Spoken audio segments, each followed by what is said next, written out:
too. I'm telling you, shower acoustics are the best. Yes. Oh yeah, the picture song. Yeah, now I know what you're talking about. Yeah. So the dog is inside. You can definitely tell it's a little I'm not gonna say hazy, but it's like there's still a glare. But like you say, I had LASIK surgery done years ago, and I always get a little, even like if I watch fireworks, I have to put my sunglasses on because I get like some light sensitivity. So feeling that a little bit just being outside here. I don't normally like to have sunglasses on because I like to expose my eyes to the light.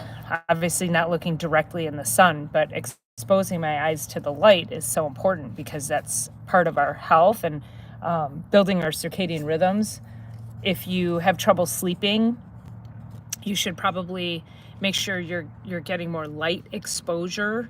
So not directly looking at the sun, but being outside without sunglasses. If you find you wear sunglasses a lot and you have trouble sleeping, then you should probably look at not wearing sunglasses as often. And that's a key component. Usually in the morning when I get up, I walk right outside and I look at the eastern sky where the sky is the brightest to start to flush out my sleep hormones and start to bring my cortisol levels up so that I can have the most energy. And it actually really does. It helps start to set your awake cycle. So there's a wake cycle and a sleep cycle. So it'll start to set your wake cycle, and then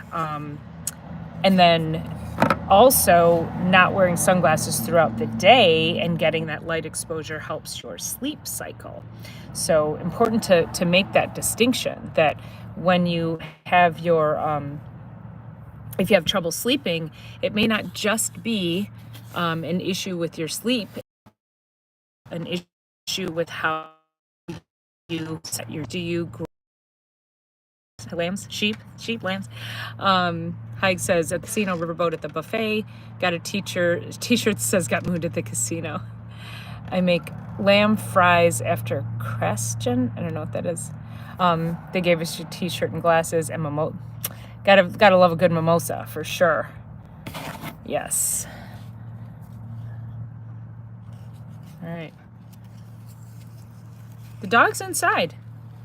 He's like, it's cooling down for sure, you guys.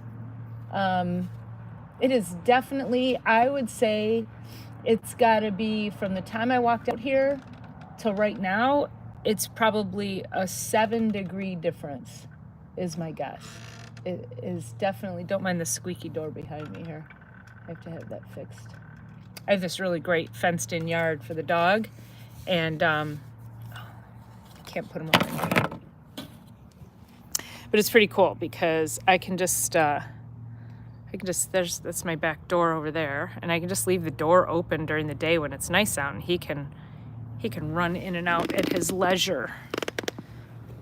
Yeah. So far he's just like, hey, I'm gonna go inside and chill out. He doesn't care. Wicker says 1 hour ago we had 2260 watts of solar power. Now I'm getting 190. Yeah. Oh, that crazy. And you're in partial, right? You're just partial. Off-gridders and solar eclipse do not mesh. You're probably like, dang, solar eclipse. Shoot. And here I am sitting here like, oh yeah, it's a solar eclipse. That's so fun. Yeah. It's pretty cool though, right? Something to say that you lived to tell about it. You lived to experience it. My daughter's 19, so she and her friend went down to Toledo, right in the path of totality, and they're super excited. So I'm excited for them to experience it. She's a photographer too, so hopefully she'll get some good pictures. It's like a crescent moon now. Yeah, it's like a crescent moon.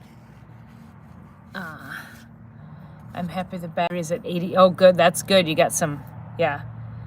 Got to get a pic of you in those glasses, girl. I did. I posted it on Instagram. You can head over to Insta and see that. I don't think I can show